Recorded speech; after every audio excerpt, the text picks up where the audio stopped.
Bien, jóvenes, buenos días con todos. Quien les habla es el docente, economista de profesión, José Tomás Bancayán Eche. Y el día de hoy, jóvenes, estamos con ustedes iniciando las clases en este ciclo de verano en el Centro Preuniversitario de nuestra Universidad Nacional Mayor de San Marcos, quien administra esta plataforma que nos va a permitir poder compartir con ustedes algunos conceptos, algunos conocimientos sobre el curso de economía. Y hoy empezamos nuestra primera clase, nuestra primera semana, 8 de las programadas, y vamos a poder compartir con ustedes todo un conjunto de conceptos, algunas teorías, algunos modelos simples sobre la ciencia económica, que de alguna manera nos permitan acercarnos a lo que vemos diariamente en nuestro entorno. Diariamente estamos viendo la sucesión de hechos, de fenómenos económicos, con los cuales vamos a siempre tener que interpretar qué es lo que puede estar ocurriendo detrás de cada uno de esos fenómenos, como es el incremento de precio de algunos alimentos, de algunos servicios. Igualmente, por qué es que es tan volátil el precio de la moneda extranjera que aquí también en nuestra economía utilizamos, como es el dólar de Estados Unidos. Además, también quisiéramos saber cómo es, por ejemplo, el presupuesto para el sector educación, que es el que directamente nos relaciona con ustedes para este año 2022. Si se ha incrementado o no ese presupuesto para este periodo. El año pasado bordeó los 187.000 millones de soles y este año se está incrementando, ¿no? ¿Y por qué es que el Perú es la economía que el año pasado ha tenido lo que los economistas decimos el principal efecto rebote después de la terrible crisis que atravesamos en el 2020? Si bien es cierto, no ha salido todavía la cifra oficial, pero ya es prácticamente un hecho que el año pasado nuestra economía ha crecido por encima del 12%. Y ese crecimiento pone al Perú en el primer lugar en toda nuestra región. Cuando yo diga región me voy a referir a América Latina y el Caribe. De todos los países, Perú es quien encabeza la recuperación económica debido a esta pandemia. Por supuesto que también fue la que encabezó en el 2020 los peores resultados que tuvimos por esta crisis. Recordemos que en el 2020 también la caída fue una de las peores de los últimos tiempos para nuestro país. Esa caída solamente es comparable con lo que pasó en el siglo XX, en los años de la gran crisis mundial, lo que la historia económica del mundo ha registrado como la gran recesión. Ahí también nuestro país cayó menos 12% aproximadamente. Esas caídas no son usuales. Otra caída también muy drástica que también sufrió nuestra economía fue pues como consecuencia de la Guerra del Pacífico. Y sabemos pues que eso ocurrió a fines del siglo XIX, ¿no? Entonces, este tipo de eventos lo podemos comentar, lo podemos describir, si es que tenemos algunos conceptos, pues, sobre nuestra ciencia que es la economía.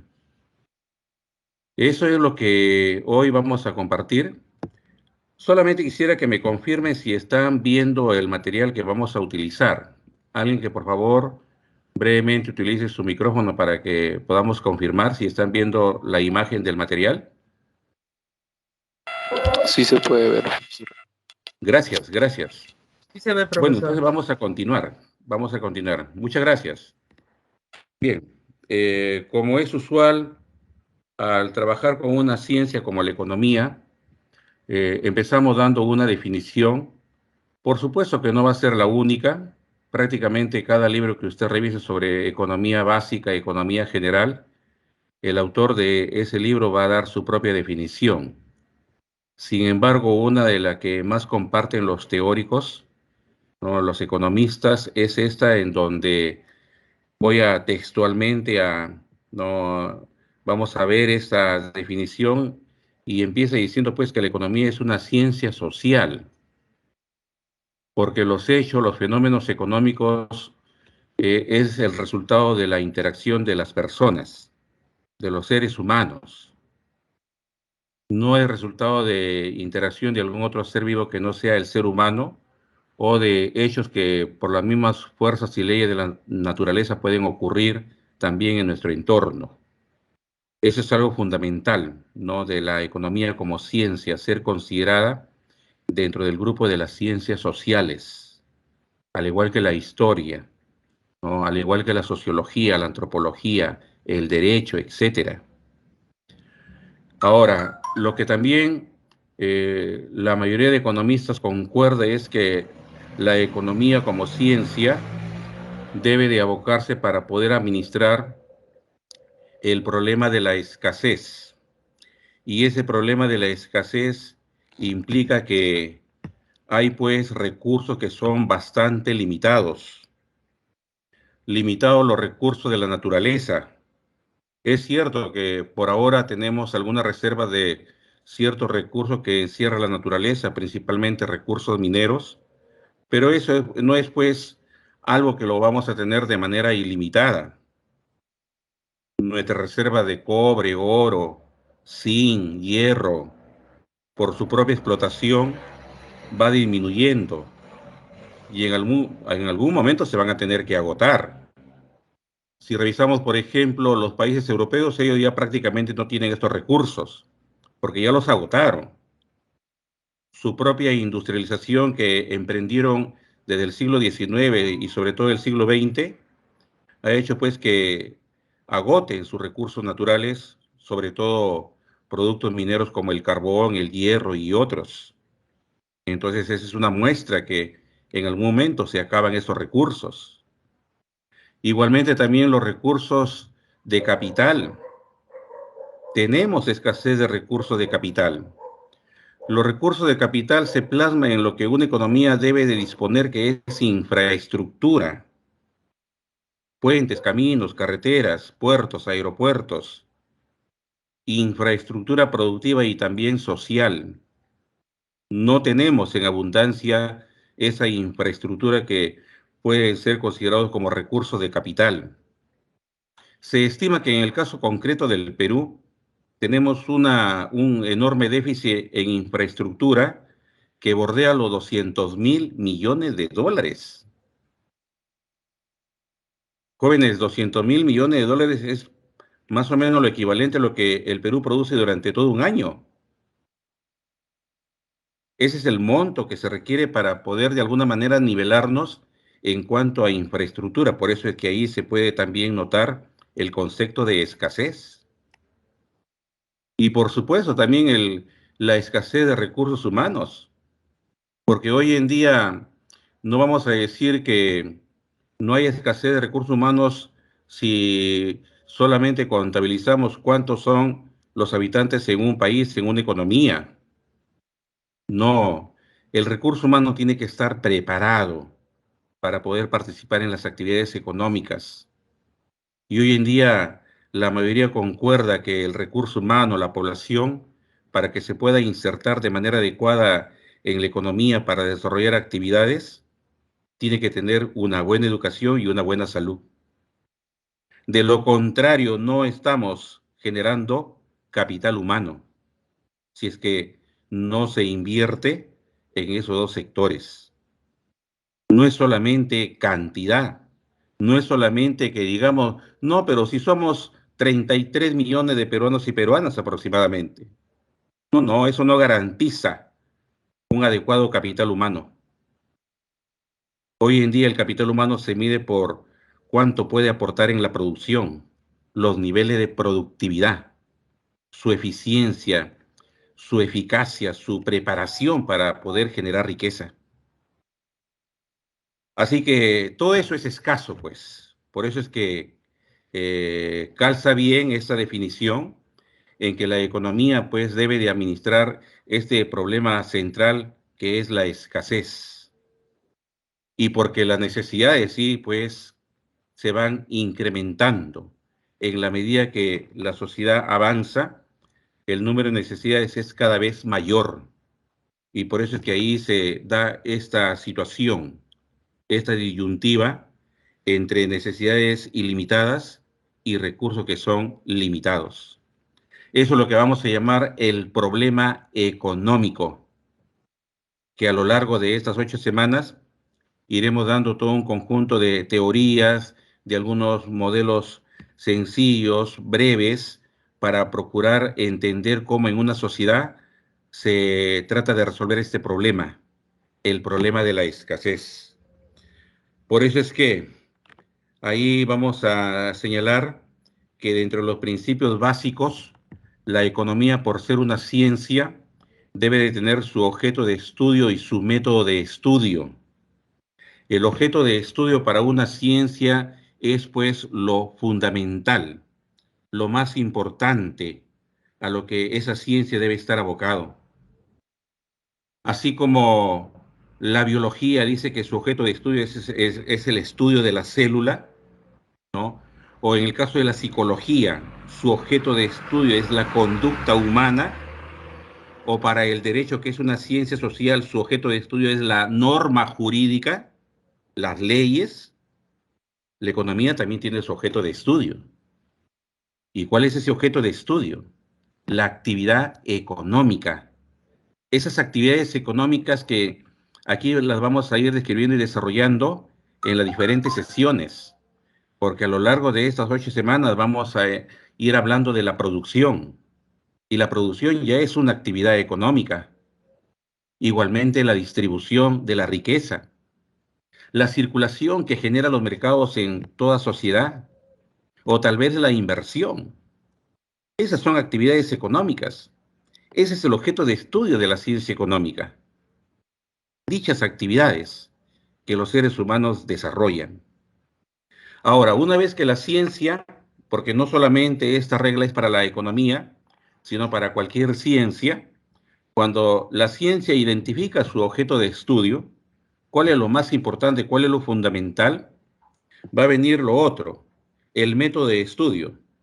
Pero no hagamos un paréntesis para, antes de hablar del método, también veamos cuál es la finalidad de la economía como ciencia. ¿Por qué se hace economía? ¿Por qué es necesario tratar de entender la ocurrencia de las actividades económicas y de los fenómenos económicos? Y ahí aparece el concepto de la finalidad. Se hace economía, estudiamos economía, porque también comprendemos que como ciencia, la economía tiene la siguiente finalidad, que se va a establecer en dos aspectos: el aspecto práctico y el aspecto teórico. La economía tiene una finalidad práctica y una finalidad teórica. La finalidad práctica es que cuando se sepa de manera adecuada administrar los recursos en una sociedad, es porque en esa sociedad lo que se está tratando de lograr es alcanzar el bienestar. Pero la ciencia económica no dice el bienestar de unos cuantos. La ciencia económica no se va a abocar a solamente satisfacer el bienestar del 5 o el 10% de una población, por ejemplo, la nuestra de 33 millones de habitantes. La ciencia económica busca el bienestar general, el bienestar de todos. Por eso es que ahí se va a centrar como su fin práctico, buscar el bienestar de las mayorías. Y luego, la otra finalidad de la ciencia económica es que cuando el investigador social, que en su mayoría son pues los economistas, claro, eso no quita que personas que se hayan abocado a tal vez estudiar alguna otra ciencia, no se interesen en algún momento por la economía y terminen evaluando y estudiando los fenómenos económicos. Eso ha ocurrido. Así lo encontramos cuando uno revisa la historia del pensamiento económico. Hay importantes aportes de gente que investigó sin ser economistas, pero hoy en día en su mayoría los que investigan son pues economistas, y ahí va a estar la finalidad teórica de la economía como ciencia, que los fenómenos que se van observando, los fenómenos que se van dando en una realidad, puedan ser pues ordenados, esa información se pueda procesar, se pueda sistematizar, y de ahí van a ir surgiendo nuevas categorías económicas. Cuando yo digo categoría económica me refiero a cualquier concepto que tenga que ver con la ciencia económica. Por ejemplo, si yo digo capital, es una categoría económica. Si digo ahorro, también es una categoría económica. Si digo precio, igualmente estamos frente a una categoría económica, etcétera. Entonces, quienes investigan y observan los fenómenos económicos probablemente descubran nuevas categorías económicas, pero también pueden establecer simplificaciones de esa realidad a través de modelos. Luego se puede sistematizar esa información y generamos las teorías económicas. Y si el investigador entre algunas categorías económicas encuentra cierta recurrencia, algo que se da, algo que se cumple en esa realidad, de seguro que puede estar frente a una ley de la ciencia económica. Ese es el fin teórico de la ciencia económica: generar nuevas teorías, establecer nuevas leyes económicas, diseñar nuevos modelos económicos. Y con eso la ciencia avanza, y cualquier ciencia lo hace cuando se van estableciendo la sistematización de nuevos, ¿no?, conocimientos. Entonces, una vez que ya tenemos en claro cuál es el objeto de estudio de la economía, cuál es su finalidad, ahora sí, tomemos lo que es el método de estudio. El método de estudio, indudablemente que es pues para poder conocer, ¿no?, lo que es correcto respecto al objeto de estudio. El método de estudio no es otra cosa que determinar qué es lo que está pasando dentro de esa realidad de manera científica. El método de estudio tiene que ver con todo un proceso para poder conocer la verdad, porque la ciencia nos tiene que conducir a ello, nos tiene que conducir a conocer la verdad. Por eso es que usted se prepara para llegar a la universidad porque quiere ser científico, quiere ser científica. ¿Qué es lo que quiere entonces de la universidad? Usted quiere conocer la verdad sobre la ciencia que haya elegido que va a estudiar en la universidad.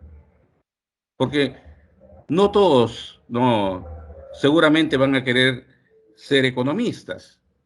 Algunos van a querer ser tal vez psicólogas, otros ingenieros, otros tal vez abogados, en fin. Pero lo que usted elija, está eligiendo pues una ciencia, y va a llegar a la universidad para poder estudiar esa ciencia. Y cuando termine sus estudios en la universidad, debe estar en condiciones de aplicar esa ciencia. Y cuando usted aplique la ciencia, tiene que aplicar procedimientos científicos sobre los fenómenos que le competen a la ciencia que decida estudiar en la universidad. ¿Qué es lo que usted busca entonces? Conocer la verdad. Y usted siempre va a tener que hablar con la verdad. La ciencia nos conduce a eso. Por eso es que se prepara, ¿no? Ahora, para conocer la verdad, toda ciencia puede aplicar más de un método. En este caso, la economía tiene varios métodos, de los cuales solamente se han elegido dos: el método inductivo y el método deductivo. El método inductivo, de enfocar casos particulares para establecer un principio general, y el método deductivo, tomar un principio general para luego analizar casos particulares. Son dos métodos algo así como opuestos. Si, por ejemplo, quisiéramos utilizar el método inductivo, podríamos recrear nuestro método yéndonos a la realidad. En estos momentos, aún todavía en pandemia, en el mundo, los casos particulares podrían ser, por ejemplo, ¿no? Los casos particulares, diversos países que como el nuestro, hemos tenido un retroceso. Hemos tenido un retroceso en, por ejemplo, reducir la pobreza. Es lo que está ocurriendo en Perú, en Bolivia, en Ecuador, en Paraguay, ¿no? En Argentina, donde la pobreza se ha incrementado inclusive. ¿Qué tal si elegimos cada uno de estos países donde debido a esta pandemia, a esta crisis, los niveles de pobreza no se ha incrementado? Aquí en nuestro país, de 20% ha pasado a 30% el nivel de pobreza en solamente un año.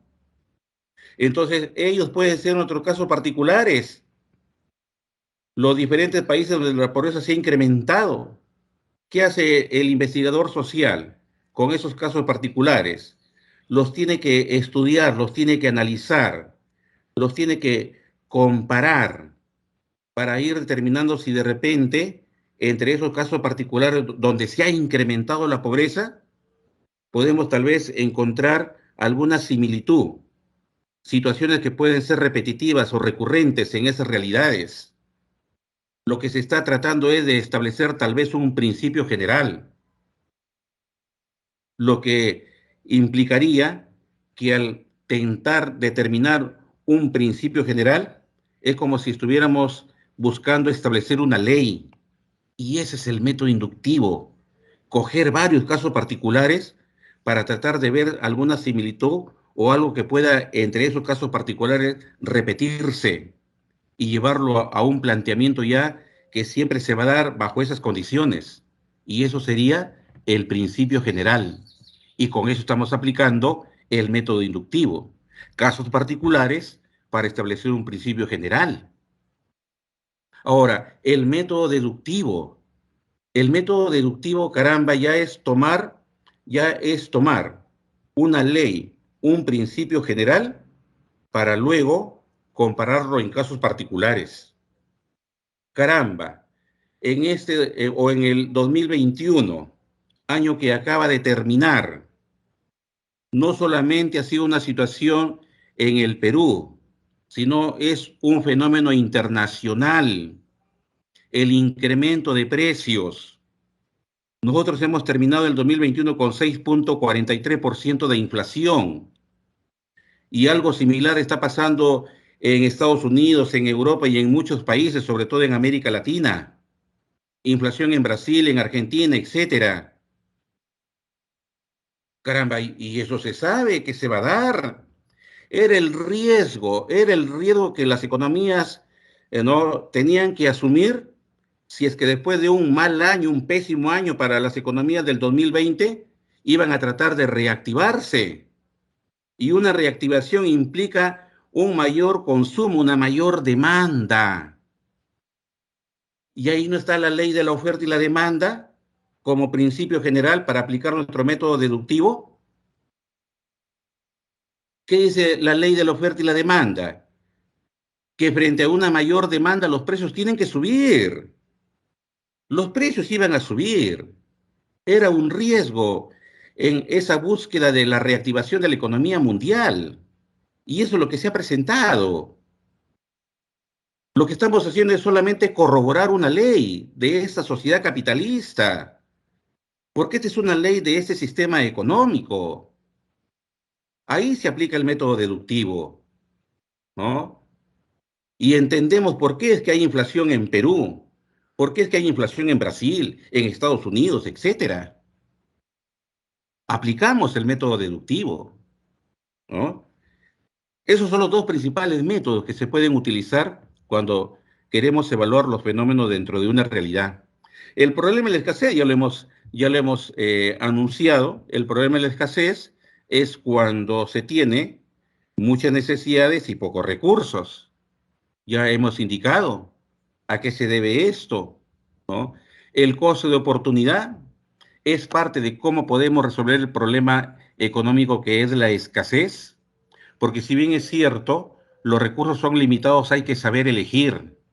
Un principio de la ciencia económica es la capacidad de saber tomar decisiones, de elegir la mejor alternativa. Sin embargo, ¿eso qué es lo que va a generar? Lo que va a generar es que siempre dejemos de lado otras alternativas que probablemente pudimos también haber decidido, pero no lo hicimos. Entonces, cuando se habla de costo de oportunidad, justamente se refiere a la mejor alternativa, a la mejor alternativa que estamos dejando de lado porque decidimos realizar alguna actividad, pero no era la única actividad que queríamos realizar. Teníamos otras, ¿no? Dentro de esa gama de posibles actividades que debíamos de realizar. Entonces, la mejor alternativa que estamos dejando de lado y que no la estamos realizando, ese es nuestro costo de oportunidad. Ese es nuestro costo de oportunidad, ¿no? Tal vez usted por estas fiestas, ¿no? Dejó de ir y pasarla con sus amigos, con sus amigas, porque decidió quedarse en familia. Su costo de oportunidad es que de repente no recibió el año nuevo con sus amigos. Ese es su costo de oportunidad, porque era la otra opción que usted también le daba una alta valoración, pero optó por quedarse en familia, ¿no? Entonces, repito, el costo de oportunidad es la mejor alternativa que dejamos de lado porque ya hemos tomado una decisión, hemos elegido qué actividad es la que vamos a realizar. Cuidado, porque algunos se confunden, indicando que su costo de oportunidad es la actividad que eligieron. No, no, no, no, no. Es la mejor alternativa que estamos dejando de lado. Ese es el costo de oportunidad. Bien, ahora, por supuesto que debemos de aprender a elegir y de todas maneras siempre asumiremos un costo de oportunidad porque efectivamente las mejores decisiones nos deben de conducir a tratar de atender el mayor número de necesidades.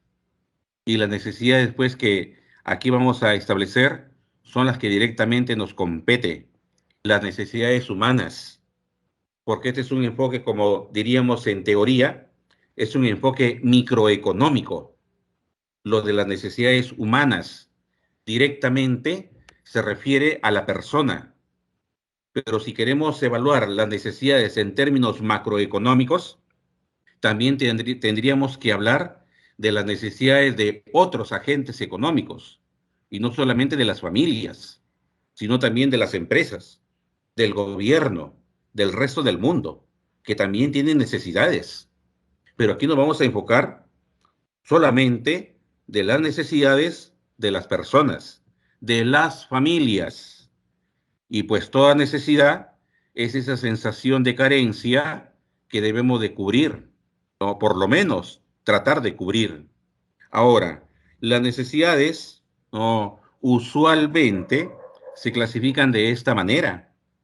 Las primarias, conocidas también como necesidades vitales, algunos inclusive le llaman necesidades biológicas, son aquellas que sí o sí se deben de atender, no las podemos postergar. De lo contrario, las consecuencias pueden ser muy, no, complicadas para las personas que no atiendan estas necesidades. Alimentación, salud, vestido y vivienda son esas necesidades vitales que todo ser humano debe de cubrir, debe de atender. Las necesidades secundarias, conocidas también como sociales, estas necesidades, ¿no? Pueden ser o no atendidas, porque no van a, así, en un caso extremo, no van a poner en riesgo la propia salud o vida de la persona. Algunas de estas necesidades son, por ejemplo, el ocio. En economía, el término ocio significa dedicar algunas horas de nuestro tiempo a actividades como el entretenimiento, ¿no? Económicamente eso es una actividad dentro de este conjunto que es el ocio, el entretenimiento, ir a jugar, ir a caminar, ir a pasear, ¿no? Eso es pues económicamente ocio. Y también como necesidades sociales podríamos citar a la educación, el ahorro, ¿no? Entonces, las necesidades sociales pueden o no atenderse y no ponen pues en extremo riesgo, ¿no? la salud o, ¿no? o inclusive la vida de la persona. Las necesidades terciarias, ya también conocidas como suntuarias, superfluas, estas necesidades únicamente van a servir para enaltecer la vanidad de las personas, ¿no? El ego de las personas, en que ellas sí pueden cubrirlas y otras no.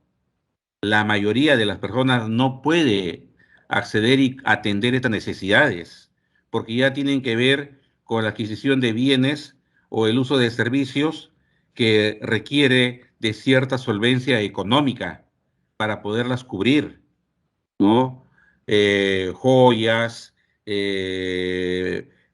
prendas de vestir costosas, ¿no? Embarcaciones de lujo, ¿no? Mansiones, etcétera.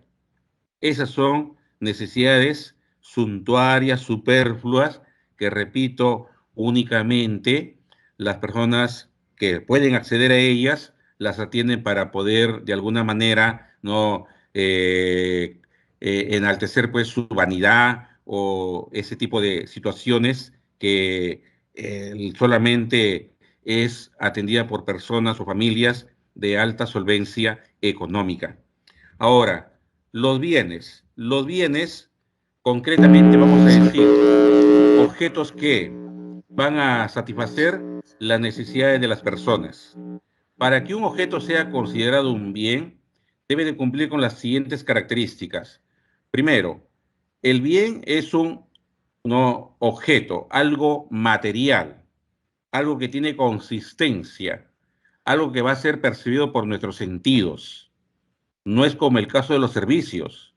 Los servicios son inmateriales, los bienes son materiales.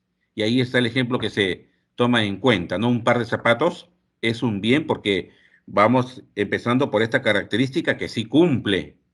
Otra característica, el bien tiene que ser utilizado, tiene que ser consumido, debe ser útil para la persona, debe ser útil para el ser humano. Para el ser humano, el utilizar dicho objeto es que puede atender con ese objeto una necesidad. Otra condición, en el mercado van a tener, ¿no? También un valor, ¿no? Un valor porque van a ser escasos.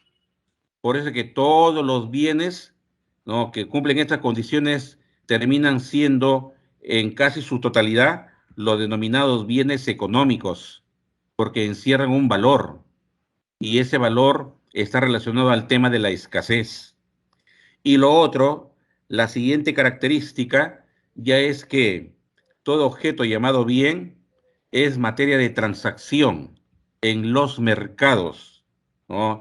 El objeto llamado bien es también algo que va a estar sujeto a una compra-venta en el mercado respectivo. Y esas son las principales características de todo aquel objeto que lo estemos pues definiendo como un bien. Ahora, vamos aquí también a ver algunas maneras de clasificar los bienes, ¿no? No son las únicas, hay varias formas de hacerlo. Aquí tenemos esta primera manera de clasificar los bienes de acuerdo a su uso, hacia dónde se van a destinar los bienes. Y algunos bienes van a ser destinados para las familias, para los hogares. Aquí, por ejemplo, en nuestro país tenemos algo más de 11 millones de hogares. Los 11 millones de hogares, ¿no? Van a utilizar estos bienes, los bienes de consumo, que pueden ser alimentos, pueden ser bebidas, pueden ser vehículos, pueden ser viviendas, etcétera.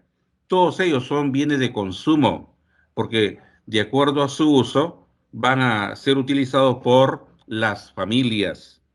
Pero también hay otros bienes que van a ser utilizados por las empresas, las unidades productoras, las que generan otros bienes o brindan servicios. Estos bienes que son usados por las empresas se le va a llamar bienes de capital. Los bienes de capital son pues aquellos bienes, algunos los definen como bienes que van a ser empleados para crear otros bienes, las máquinas, las herramientas, la infraestructura fabril, ¿no? Todo ello va a ser pues considerados como bienes de capital propio de la infraestructura que decimos tienen las empresas. Ahora, los servicios, así en concreto vamos a decir, jóvenes, es saber aprovechar las habilidades de otras personas. Los servicios ya tienen que ver con aprovechar la habilidad, por ejemplo, de un conductor para que solicitemos de él que nos pueda brindar el servicio de taxi o en el transporte público. También aprovechamos las habilidades del conductor o quizás aprovechamos las habilidades de una persona que sabe de repente confeccionar algunos trajes y que le llamamos sastre o confeccionista o diseñadora, ¿no? Ahí también estamos aprovechando los conocimientos, las habilidades de esa persona. O tal vez vamos a una arquitecta y le pedimos que nos haga el diseño de unos ambientes y ahí también nos está brindando un servicio y nosotros a su vez aprovechamos las habilidades de esta arquitecta, ¿no? Nos aprovechamos de sus conocimientos para que en este caso nos pueda pues diseñar los ambientes que de repente queremos tener, ¿no? Esos son los servicios, lo que aprovechamos de otra persona para satisfacer también muchas de nuestras necesidades. Los servicios se pueden clasificar también de diferentes maneras. Aquí hay una de esas varias formas. Dependiendo de quién brinda el servicio, vamos a tener los servicios privados. Estos servicios privados no puede venir de parte de personas o empresas particulares. De ahí viene el nombre de un servicio privado. Puede ser el servicio privado en una universidad particular, puede ser el servicio privado en servicios médicos en una clínica o en algún consultorio, puede ser también un servicio privado que ustedes de repente soliciten clases particulares de un profesor, de una profesora, no puede ser un servicio privado, el hecho de que vaya usted y también pida de repente, ¿no?, que le preparen un menú exclusivamente solo para usted, entonces también eso sería un servicio privado, ¿no? Ahora, el servicio público generalmente lo va a brindar la administración pública, lo brinda el Estado a través de sus diferentes instituciones. Tal vez queremos tramitar una partida de nacimiento, ahí nos van a brindar un servicio privado, en este caso el Registro Nacional de Identificación y Estado Civil RENIEC. O tal vez queremos de parte de la administración pública que nos administren justicia, no tenemos que ir al Poder Judicial, ahí van a estar los jueces, van a estar los vocales, todos los que tienen que ver con la administración de justicia. También estamos solicitando un servicio público. O quizás vamos y en el Ministerio de Transportes y Comunicaciones tramitamos una licencia de conducir, lo que llamamos pues brevete, ¿no? Ahí también nos están brindando un servicio público, etcétera, etcétera, etcétera. Todo lo que pueda venir de la administración pública, ¿no?, y que nos permita cubrir alguna necesidad, de seguro que va a ser un servicio público. Ahora, hagamos un rápido recuento de las principales doctrinas económicas que se han dado a lo largo de los últimos tiempos, ¿no? Recordemos que la economía como ciencia empieza a establecerse recién en el siglo XVIII.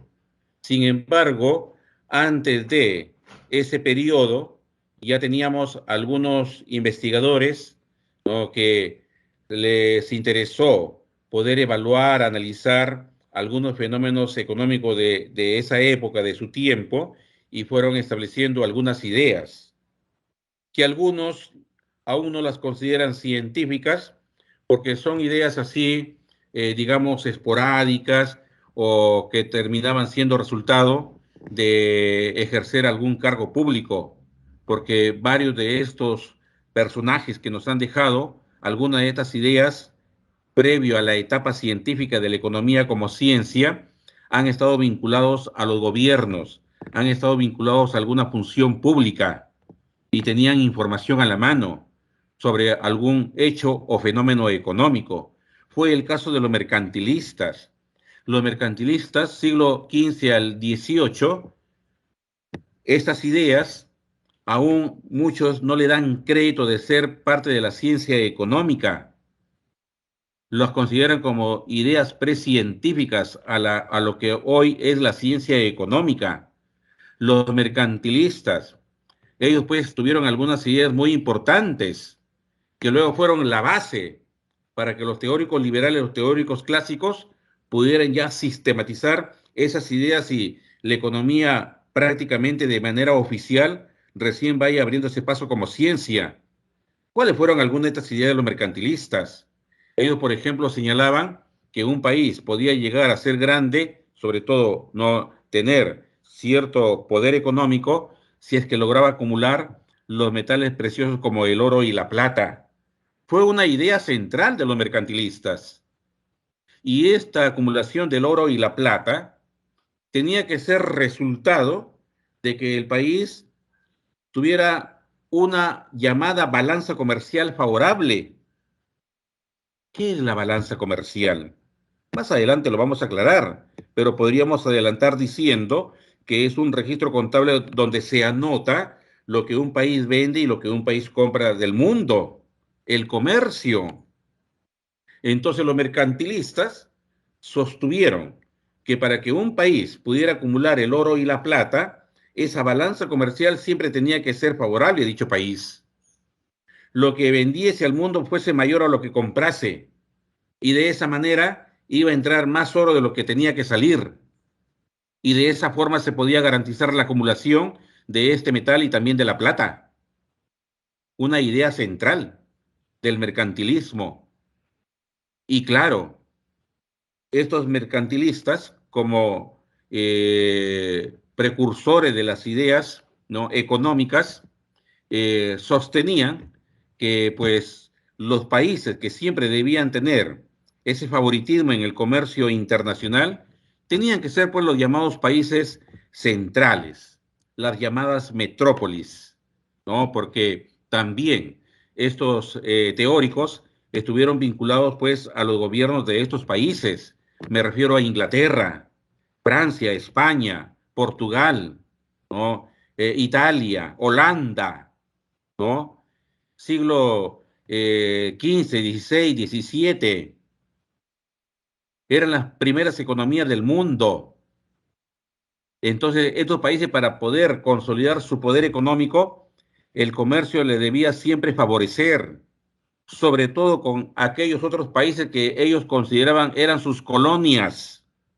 Las colonias tenían que darle esa riqueza a las metrópolis, el oro, la plata, es parte de nuestra historia, época del virreinato, cuando de nuestro suelo, de nuestro territorio, salieron toneladas, toneladas de plata, de oro, rumbo a Europa, principalmente España. Esa es la etapa del mercantilismo. Por eso es que los mercantilistas también, para que esto se pueda garantizar, sostenían que desde los gobiernos había que apoyar la industria del país para que se vendiesen productos manufacturados y solamente se pudieran comprar materias primas, y con eso se garantizaba la balanza comercial positiva para dicho país. Y por eso es que los mercantilistas también plantearon proteccionismo económico, proteccionismo a las empresas del país. Esas han sido sus ideas centrales. Luego tenemos a los fisiócratas. Los fisiócratas, eh, grupo de pensadores que les interesó los fenómenos económicos, pero únicamente en Francia, Francia del siglo XVIII, esa Francia que se preparaba para la revolución. 1779, como sabemos por historia, fue la revolución en Francia. Años previos a la Revolución Francesa, afloraron esas ideas de los fisiócratas. Y los fisiócratas, su idea central era de que la riqueza no provenía del comercio internacional como lo planteaban los mercantilistas, sino que la riqueza de un país debía de tener su origen en la actividad vinculada a la tierra, la agricultura, fisio, naturaleza, cracia, poder. El poder venía de la propia naturaleza, el poder venía de la agricultura para una nación, para un país. Y ellos por eso fue que defendieron la agricultura como fuente de riqueza. Ahí estuvo pues, no, Quesnay, el principal representante de los fisiócratas. Por lo tanto, ellos daban crédito a que esa riqueza le pertenecía en gran parte al propietario de la tierra. Y el propietario de la tierra eran pues los terratenientes. Los propietarios de la tierra era la Iglesia Católica en ese tiempo, eran los reyes, los señores feudales que conformaban, ¿no?, la aristocracia en esa sociedad francesa. Bajo ese esquema es que ellos plantean defender la agricultura como única fuente de riqueza. Después tenemos en el mismo siglo XVIII, pero en Inglaterra, el surgimiento de las ideas liberales, las ideas de los teóricos clásicos, el más importante de todos ellos, Adam Smith. Igualmente David Ricardo es importante, ¿no? John Stuart Mill y otros. Recordemos que Inglaterra del siglo XVIII ya se preparaba, ya estaba dejando atrás la manera de producir artesanal y empezaba la producción manufacturera, la producción industrial, gracias al avance de las llamadas fuerzas, ¿no?, motrices que implica los medios de producción. Esos medios de producción plasmados en las máquinas, iban apareciendo las primeras máquinas. Por eso es que Inglaterra del siglo XVIII es la Inglaterra de las revoluciones industriales. Esas revoluciones industriales cambiaron totalmente la manera de hacer actividad económica. Se pasó de la forma artesanal a la forma manufacturera, industrial. Y eso trajo consigo una nueva realidad para esa sociedad, sobre todo la Inglaterra del siglo XVIII. Y ahí van a surgir estas ideas, ¿no? Porque Adam Smith principalmente, él va a darse cuenta que, caramba, la productividad se iba incrementando, cada vez iban obteniendo mayores excedentes de la actividad económica y esos excedentes necesariamente iban a tener que salir del propio país, porque no todo ya se iba a poder consumir en la propia economía. Esos excedentes de productos tenían que abrirse mercados en el exterior. Y de ahí viene el concepto de que todo tenía que ser libre, no debían de haber restricciones, como lo plantearon los mercantilistas. No, los liberales estuvieron en contra del proteccionismo económico. Para ellos, la actividad tenía que ser de plena libertad económica. Por eso de ahí viene ese apelativo de llamarles liberales a estos teóricos, ¿no? Luego tenemos también en la segunda mitad del siglo XIX surge una corriente totalmente opuesta hasta lo que ahí se había desarrollado en términos de ideas económicas. Si bien es cierto, los liberales en el siglo XVIII y la primera mitad del siglo XIX siguieron pregonando que el capitalismo era la mejor sociedad para alcanzar el bienestar para todos, el bienestar general. En la segunda mitad del siglo XIX, teóricos como Carlos Marx, Federico Engels y otros percibieron que eso no se estaba dando. La realidad era otra, sobre todo en desmedro de los propios trabajadores, que no encontraban ese bienestar del cual tanto los liberales sostenían se iba a dar, o que se estaba dando inclusive. No, pues, porque los teóricos socialistas, ellos vieron que eso no sucedía, y por eso es que van ellos a considerar que debía de cambiarse la manera de hacer actividad económica y plantearon una nueva sociedad que surgiera de la propia sociedad capitalista, una sociedad con una nueva forma de hacer actividad económica, la economía socialista, donde los trabajadores pudieran efectivamente alcanzar ese bienestar. Y hasta ahora estas ideas todavía no circulan, todavía se plantean como solución a la fuerte inequidad, a las fuertes desigualdades de esta sociedad capitalista, que cada vez la riqueza se concentra en pequeños sectores de cada uno de los países en el mundo, ¿no? Ahora, la teoría neoclásica también en el mismo siglo XIX, ¿no? Pero con otro planteamiento, por eso se dice neoclásica. Alfred Marx, el principal representante de esta escuela, va a sostener que efectivamente el camino es la libertad económica y van a reforzar el concepto de el liberalismo como manera de hacer actividad económica en una sociedad, ¿no? Ellos van a desarrollar también los modelos económicos incorporando el análisis matemático para poder entender esos fenómenos que se dan en la realidad. En el siglo XX, Keynes es el que le va a dar una interpretación científica a la Gran Depresión, a los años de la Gran Depresión, ¿no? Sí, entonces, la teoría keynesiana, Keynes en particular, va en este caso a brindar la mejor solución a la gran crisis mundial de los años 30, ¿no? La Gran Depresión.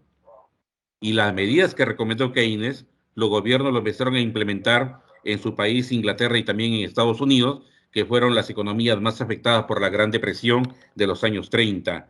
En el mismo siglo XX, pero en los años 70, debido a la crisis por precios, debido a la crisis por inflación, también Milton Friedman va a dar una solución a los problemas que presentaba esta sociedad capitalista en cuanto a un incremento exagerado de los precios, donde Milton Friedman concluyó que el incremento de los precios era un tema de carácter monetario, un mal manejo de la política monetaria por parte de los bancos centrales. Ahora vemos acá la división de la economía. La economía se divide en economía positiva y economía normativa.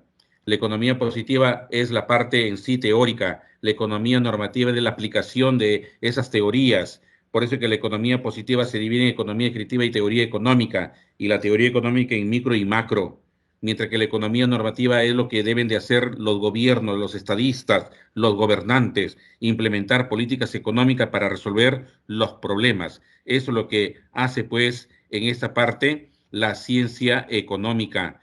El proceso económico es una síntesis de las principales actividades económicas, la producción, cómo se generan la riqueza en los países, los bienes y los servicios, la circulación, cómo lo producido tiene que ir a la circulación generando los respectivos mercados, y ahí resaltamos los conceptos de oferta y demanda en los mercados. Luego, la parte de la distribución, cómo se reparte la riqueza para que las personas puedan tener un ingreso y puedan ser pues realmente consumidores, y el consumo que ya es utilizar lo producido, ¿no? Y luego la inversión, que significa volver a utilizar recursos para poder emprender nuevamente la actividad productiva, y no solamente repetir esa actividad productiva, sino hacerlo en mejores condiciones. La producción es, como ya hemos dicho, la generación de riqueza, donde se utilizan los denominados factores productivos como los que ahí vemos y que los iremos desarrollando uno a uno